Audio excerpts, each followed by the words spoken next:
Hi everyone, welcome to US Immigration Help channel. In today's video, we are going to talk about how to file Form I-765, which is application for employment authorization.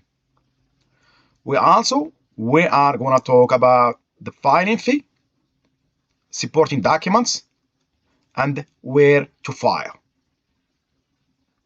If you are new to this channel, my name is Liman, and I make videos for a family-based immigration to simplify the immigration process and give you a confidence to go through your immigration journey by yourself. First of all, I am not an immigration attorney. I'm here to help you based on the information I have from USCIS website and also based on the instruction that comes with the form I-765. If you found this video very helpful, please subscribe, share, hit notification bell, and give us a big like so you too can share the video with more people. So if you're ready, let's get started. Here, this is just the form I-765, and this is the expiration date for this form is September 30, 2027. But my advice, always pay attention to edition date. If you want to find the edition date, just go to the bottom of the pages. Let's go to the page 1. This is the edition. Is January the 20th, 2025.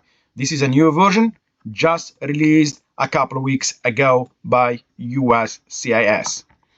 Let's go right here. I will show it right here. This is I copied this from USCIS website.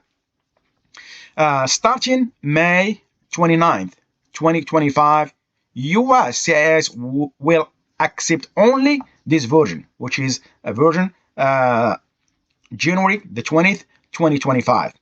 Until then, you can also use the prior edition, which is August the 28th, 2024 edition. But after starting May 29th, make sure you file this version, which is January the 20th, 2025. Now, let's go back to our form. For this part right here, it's for USCIS use only. Do not touch it. And this bottom right here to be completed by an attorney if you use one. But for us, we are going to file this form by ourselves. So we're going to start right here where it says start here. Type or print in black ink. I always say this in my videos. You can type it. When you print it, you can add if you miss something, but never correct anything that's been already typed. That's my big advice. Now, let's go to part 1, which is reason for applying. I am applying for, select only one box, one reason. So we're going to select item 1A. So initial permission to accept employment. So I'm going to check that box. If you check that box, you're going to go straight to part 2. Part 2 is information about you. Person applying for authorization, employment authorization. So your full legal name. Item 1A, family name, it's Baker. Item 1B, first name is Sliman. Item 1C, middle name is NA, or you can leave it blank. Both work. Now let's go to other names used. Provide all other names you have ever used, including aliases, middle names, and nicknames. If you need extra space to complete this section, use the space provided in part 6 additional information. So for us, in my case, I did not use any other names, so this part will be left blank, or you can enter NA. Just I want to mention something right here. If you try to put NA, it's not gonna Adobe is not gonna let you do that. So if you want to do it that way, you can do it that way, like this. You can put, for example, NA. If you want to put slash, Adobe will not let you do that. So what I do in my cases, if I want to try to do something like this, I put in A and I have a space between N and A. When I print it, I'm going to add a forward slash with a black ink. But both work. You can leave it blank as well. Both work. Now, let's go to the next one, which is your US mailing address.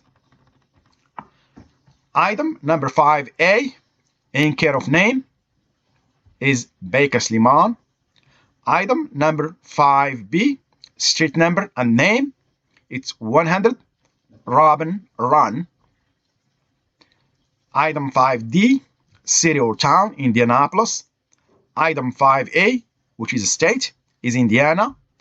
Item 5F is zip code, is 46254. Item number 6 is your current mailing address is the same as your physical address. In my case is yes. If you answer no to item number 6, provide your physical address below. So since we answered yes, so we are not going to do anything for the US physical address.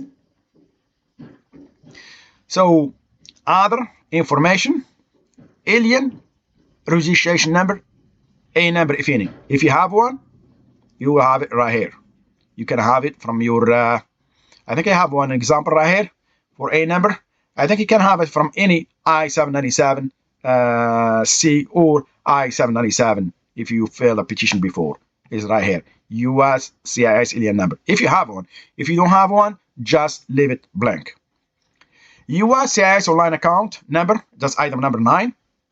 I put just for learning purposes, just 9 choose. I think I have an example as well right here for A number, I'm sorry, for US CIS online account. If you have one, you will have it like this right here. US CIS online account number. And always the receipt number starts with letters I, O, E. So let's go back to our form. Now we're going to go to item number 10, which is 6, is mail. Item number 11, marital status, is single. Item number 12, have you previously filled form I-765? In my case is no.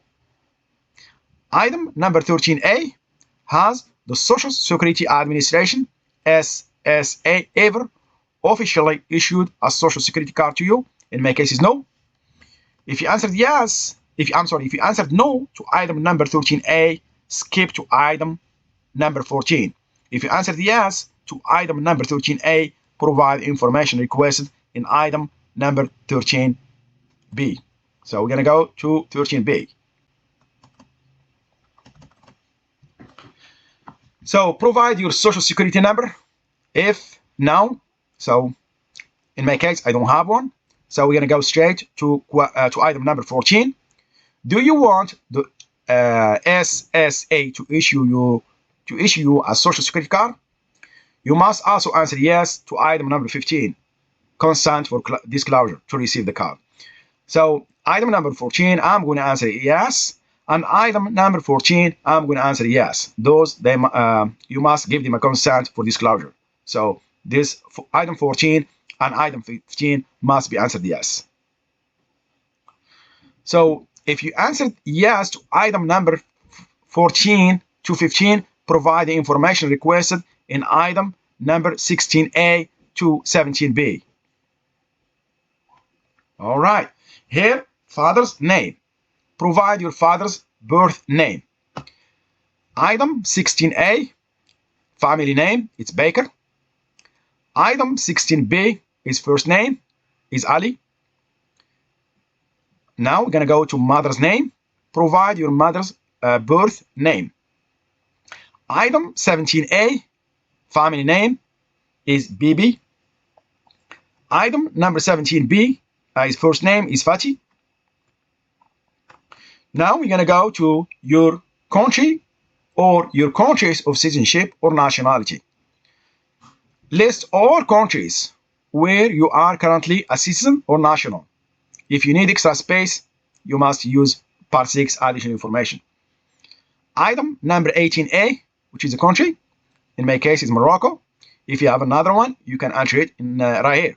And if you need to add more, use additional information page. We're still talking about part 2, information about you. Now we are going to place of birth. List the city or town or village, state or province, and country where you were born. Item number 19A, city, town, village of birth. In my case, is Kenifra. Item number 19B, state or province of birth. In my case, is Kenifra. Item number 19C is a country of birth, is Morocco. Item number 20, date of birth, is January the 1st, 1990. Now, let's talk about information about your last arrival in the United States. Item 21A, Form I-94 arrival, departure record number, if any. So, in this example, just I put 9 4s. I can show an example right here. This is admission I-94 record number is right here. You can put it right here. Item number 21B, passport number of your most recently issued passport. Just say put like a number like this right here. You can copy it from your passport. If you use travel documents, you can put one right here. 21D, item 21D, country that issued your passport or travel document. In my case, is Morocco. Item 21E, expiration date for passport or travel document. This is the expiration date. In my case, is January the 1st, 2029. Item 22, date of your last arrival into the United States on or about is January the 3rd, 2025. Item 23, place of your last arrival into the United States is Indianapolis, Indiana. 24, immigration status at your last arrival. For example, B2 visitor, F1, student or no status. In my case, is K1. Item 21, your current immigration status or category. For example, B2 visitor, F1, student, parole, deferred action, or no status or category. So it's the same, K1. Item 26, that's for student and exchange visitor information system. Number, if any, you can have this from your form I-120. You can have it. Now, let's go to information about your eligibility category. Item 27. Eligibility category. Refer to whom may file Form I-765 section of the Form I-765 instruction to determine the appropriate eligibility category for this application. Enter the appropriate letter and number for your eligibility category below, for example, A8, C17, whatever. No, you have to get your eligibility. I'm going to show right here just an example. This is for K1 visa, for K non-immigrant fiancé of U.S. citizen, or K2 dependent, A6. This eligibility category is A6. If you do it without adjustment of status, if you arrive to the United States and you want to get your employment authorization, you can do the category A6. But if you file adjustment, if you file adjustment of status and you have a pending application of adjustment of status, you should file under the category C9. So there is two categories right here. One is A6, just as soon as you arrive in the United States and you apply for work authorization, you can use A6 category. But if you file I-485, you can do C9 category. So this video, I'm going to do C9 category for pending adjustment of status. So item 28 is not going to work for us. It does not apply for us, I'm sorry. So we're going to go straight to next section, which is part 3, applicant statement, contact information, declaration, certification, and signature. make sure you read this. So applicant's statement, select the box for either item number 1A or 1B. If applicable, select the box for item number 2. Now let's assume the applicant prepared this form. I'm gonna choose item number 1A. I'm gonna check 1A. I can read and understand English, and I have read and understand every question and instruction on this application and may answer to every question. Now let's continue. Applicant's contact information. So item number 3, applicant's daytime telephone number is 317-111-2222. Item number 4, applicant's mobile telephone number is the same as applicant's daytime telephone number. Item number 5, applicant's email address, if any, is sb@gmail.com. Item number 6, you check that one only if you are Salvadorian or Guatemalan national eligible for benefits under the ABC settlement agreement. So please, applicants, read this applicant's declaration and certification. So I'm going to go straight to applicant signature. First, I'm going to date it right here, then sign it with a black ink. My big advice right here, sign it with a black ink. Do not initial it or put your full name right here. It must be signed with a black ink. Now, let's go back over here. I'm sorry, right here. Let's assume, you have interpreter. So the interpreter, you must complete part 4. Read to me every question and instruction on this application and may answer to every question, and you're gonna select the language that you use, that the prepare used, and you must file the part 4. If you use a prepare and interpreter, you must file part 4 and part 5. At my request, the prepare named in part 5, you're gonna put the full name right here of the prepare, and you must file both parts. For this video, I will assume just the applicant file this part right here. So as I mentioned, for this one right here, print it first, then sign it with a black ink. Now we file this form.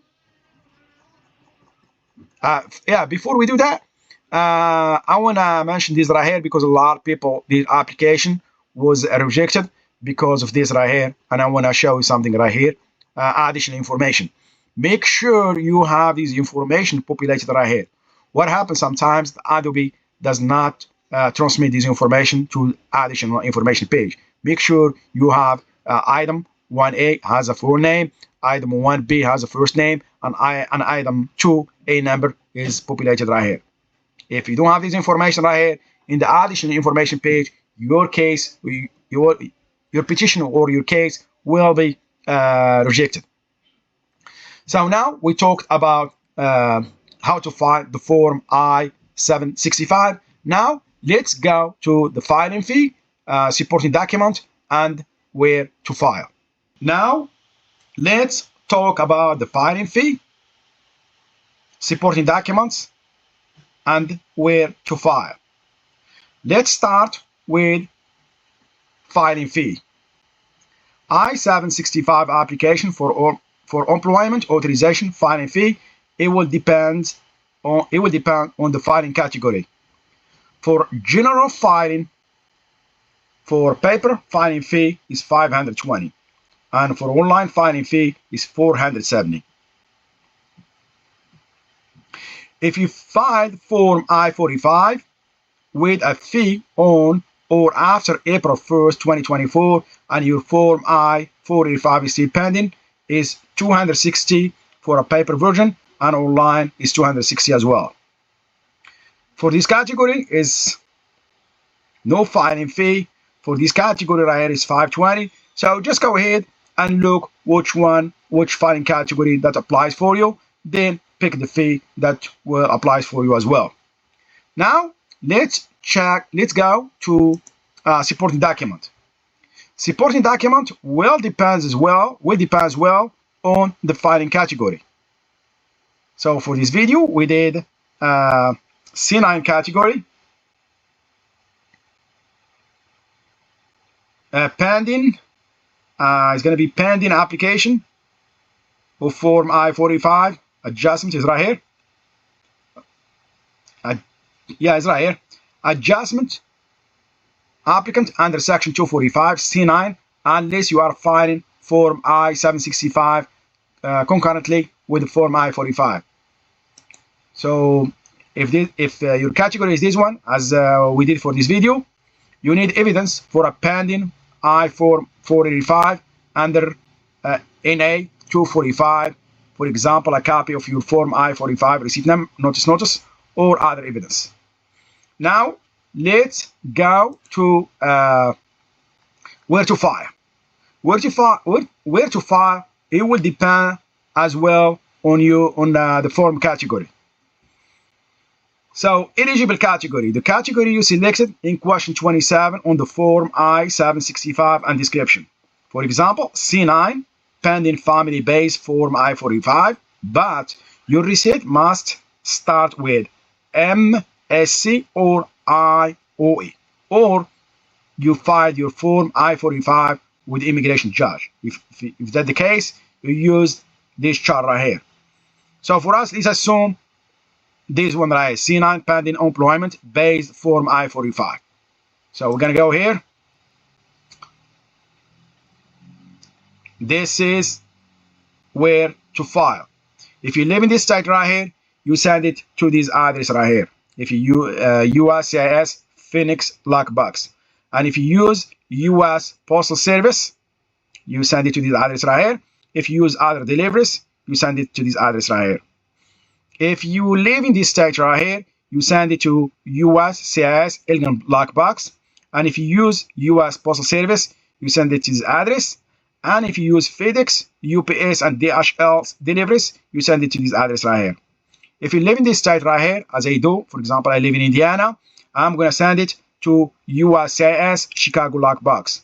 And if I use U.S. Postal Service, I'm going to send it to this address. Or if I use FedEx, UPS, and DHL deliveries, I send it to this address right here. If you're using this state right here, you send it to USCIS Dallas Lockbox. And if you use U.S. Postal Service, you send it to this address. And if you use FedEx, UPS, and DHL deliveries, you send it to this address right here. So this is the end of this video. I hope you like it. If you do, please subscribe, share, hit notification bell. Thank you, and see you next video.